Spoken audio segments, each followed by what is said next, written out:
Happy Saturday, you guys, on this very nippy Saturday morning here in Georgia. Even though I work a 9 to 5 right now, literally, it's actually 8 to 5, and I get up at 5 a.m. I don't have much time to do the stories I would like to do and the way I would like to do my stories. However, every chance I get, I do check and see if there are any updates, especially on the ones that, I did in my February missing person cases. And Elijah Vue, he was one of the people that had went missing. So when I covered this story, I am remembering that he went missing on February 20th, 2024 on Michigan Road in Two Rivers. It's a town in Lake Michigan, and all that is in Wisconsin. Now, the article that I had read, the caregiver, which would later turn out to be the mother's boyfriend, would call and report the boy missing.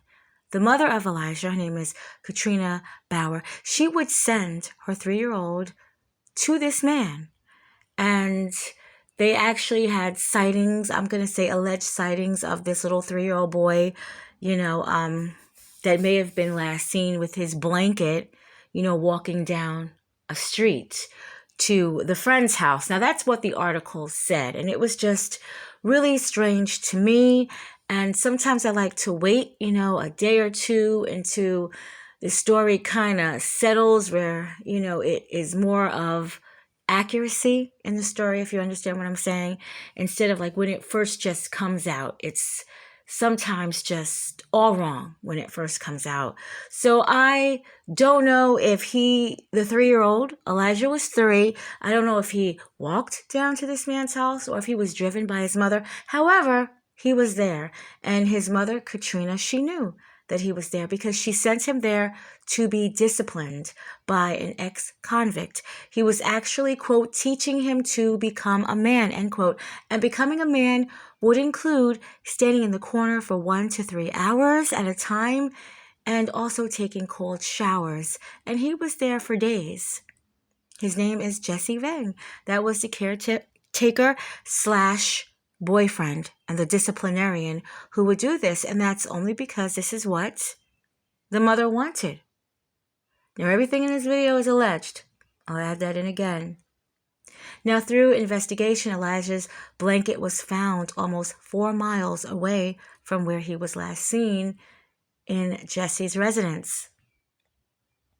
Investigators would find photos of the 3-year-old wearing a blindfold with bruises on his face, and those photos was actually taken by Katrina. She visited the apartment several times, and she's seen Elijah in the home. He was alive, he was blindfolded, and there was also claims that her 6-year-old daughter who waited outside in a cold car while she went in and saw her son.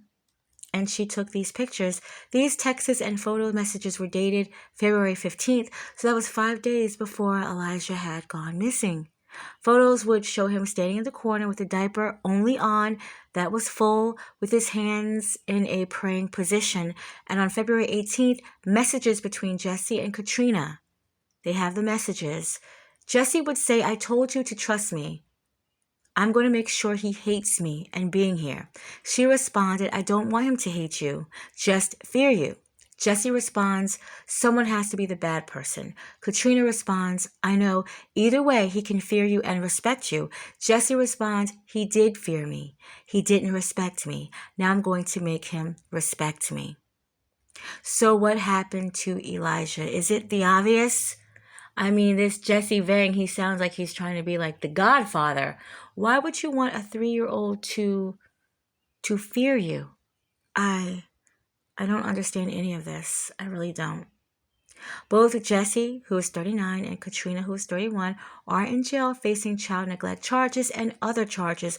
But where is Elijah? He has not been found. Elijah's paternal side of the family has been heavily involved in the search, though they have not been involved in his life since he was a baby.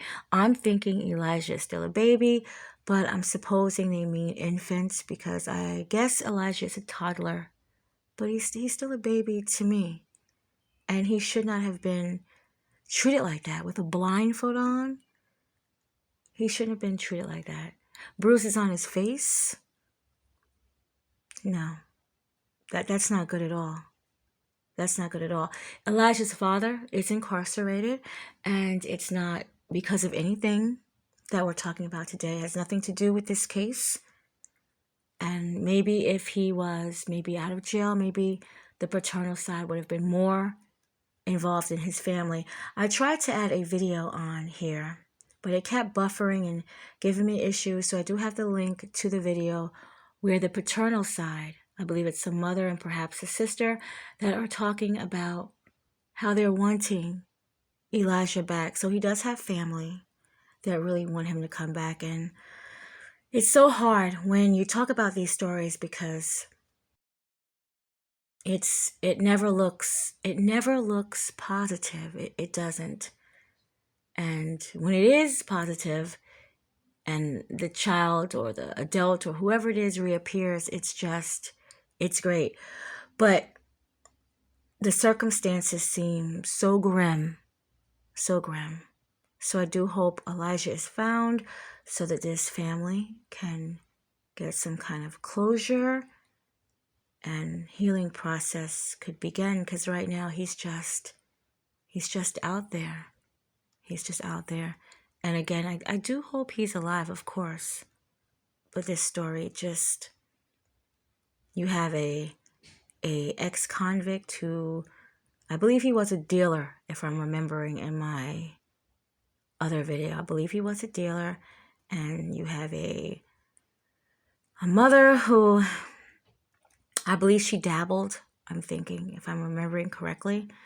But the circumstances are so grim. He was around people that did their own thing. I'm going to just say that for that. So hope Elijah Vue is found. Justice for Elijah Vue.